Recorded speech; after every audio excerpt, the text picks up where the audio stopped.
السلام علیکم ورحمۃ اللہ وبرکاتہ۔ ایک حدیث ہے دوستو، ابھی یہ حدیث میں پڑھوں گا، اس سے پہلے میں چند بات کہنا مناسب سمجھتا ہوں کہ دیکھیے، یہ دنیا امتحان کا جگہ ہے، امتحان کا ایک کلاس روم ہے۔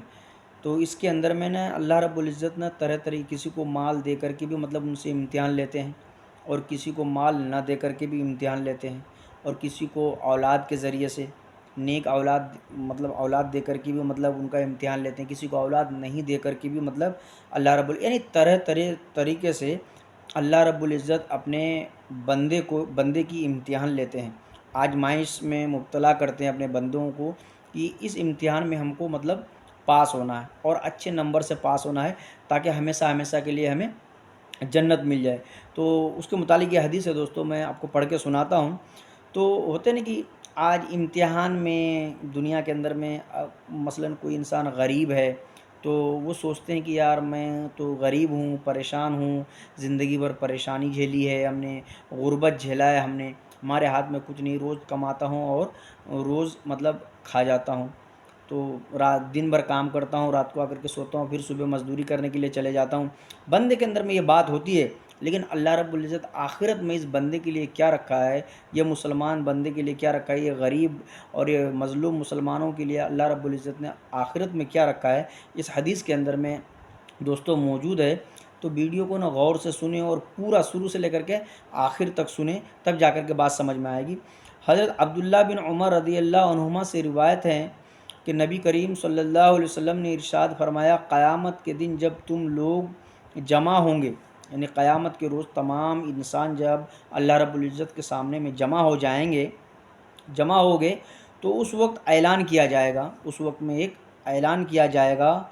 اس امت کے فقراء اور مساکین کہاں ہیں؟ یعنی غریب لوگ جو تھے، مسکین لوگ جو تھے، روز مزدوری کرتے تھے، روز کھاتے تھے، کئی دن بھوکے سو جاتے تھے، ایسے لوگ کہاں ہیں؟ تو ایسے مساکین کہاں ہیں؟ تو اس اعلان پر وہ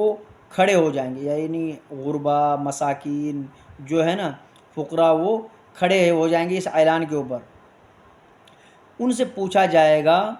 تم نے کیا اعمال کیے تھے؟ جو دنیا میں جو ہم نے تم کو بھیجا ہے، تو اس دنیا کے اندر میں رہ کر کے تم نے کیا اعمال کیے؟ اللہ رب العزت جب پوچھیں گے ان سے، کن سے پوچھیں گے؟ جو غریب ہیں، جو مسکین ہیں، جو فقراء ہیں،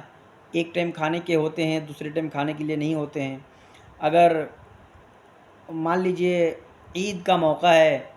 تو گھر کے اندر میں 10 افراد ہیں، 5 افراد ہیں، تو 2 کے کپڑے بنانے کے پیسے ہیں تو 3 کے نہیں ہیں، اور 3 کے ہیں تو 2 کے نہیں ہیں۔ یعنی ایسے سچویشن میں زندگی گزارے ہو، ایسے غریب اور مسکین شخص ہو، کسی ٹائم کھائے کسی ٹائم بھوکے سو جائیں، تو بتائیں، اللہ تعالیٰ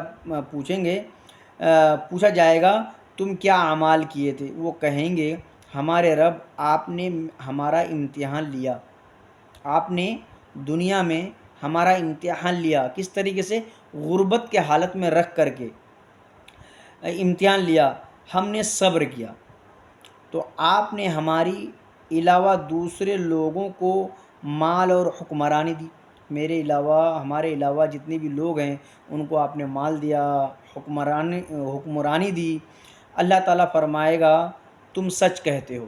اللہ تعالیٰ فرمائے گا تم سچ کہتے ہو۔ پھر اسی بات کو آقا علیہ السلام نے ارشاد فرمایا، چنانچہ وہ لوگ جنت میں عام لوگوں سے پہلے داخل ہو جائیں گے، اور حساب و کتاب کی سختی مالداروں اور حکمرانوں کے لیے رہ جائے گی۔ کون لوگ؟ عام لوگوں سے پہلے چلے جائیں گے، جو اس امت کے اندر میں، حضور صلی اللہ علیہ وسلم کی امت میں غریب ہیں، مسکین ہیں، کھانے کو کچھ بھی نہیں ہے، پہننے کو صحیح سے کپڑے نہیں ہیں، سر ڈھانپے تو پیر ننگے ہو جائے، پیر ڈھانپے تو سر ننگے ہو جائیں، ایسے کشمکش والی زندگی گزارا ہوگا، تو ایسے لوگوں سے اللہ رب العزت پوچھیں گے کہ تم نے کیا عمل کیے دنیا کے اندر میں؟ ان کی طرف سے یہ کہا جائے گا کہ یا اللہ، آپ نے ہم سے امتحان لیا اور ہم نے صبر کیا، لوگوں کے مقابلے میں، ہمارے مقابلے میں لوگوں کو آپ نے حکمرانی دی، ان کو مال دیے،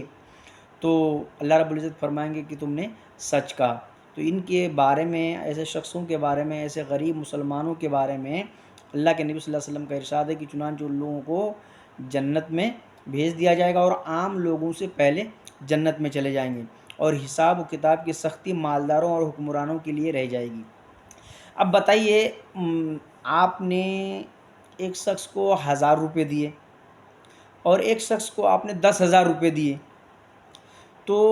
وہ 10,000 روپے خرچ کر کے آئے، ایک شخص 1,000 روپے خرچ کر کے آئے۔ تو 1,000 روپے جو شخص خرچ کر کے آئیں، تو ظاہر سی بات ہے کہ ممکن ہے کہ اس کا حساب آسان ہوگا اور پھٹاک سے وہ حساب دے دیں گے۔ اور ایک بندہ 10,000 روپے اگر خرچ کیے تو زیادہ جگہ پہ خرچ بھی کیے ہوں گے، کیا کیا خرچ کیے ہوں گے، تو اس کا حساب دینے میں بھی ان کو ٹائم لگے گا۔ ایک بندہ اگر کسی کمپنی میں کام کرتا ہو، اگر ان کا ایک مہینے کا سیلری باقی ہو، کبھی 200، کبھی 100، کبھی 400، کبھی 10، کبھی 20، اس طریقے سے لیو، مثلاً مقصد یہ سمجھانا ہے کہ حساب کم دنوں کا ہو، کم سے کم کا ہو،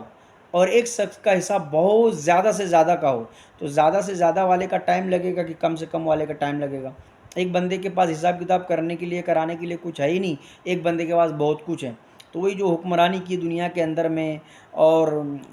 مالداری جو ہے جن کے پاس ہے، تو اس کو حساب دینے میں تو ٹائم لگے گا ہی لگے گا۔ تو اس لیے جو غریب مسلمان ہے، جو فقراء ہیں، جو مساکین ہیں، تو اس کو اللہ رب العزت جنت میں عام مسلمانوں سے پہلے داخل کر دیں گے، اور بغیر حساب کتاب کے۔ اللہ رب العمل کی توفیق عطا فرمائے۔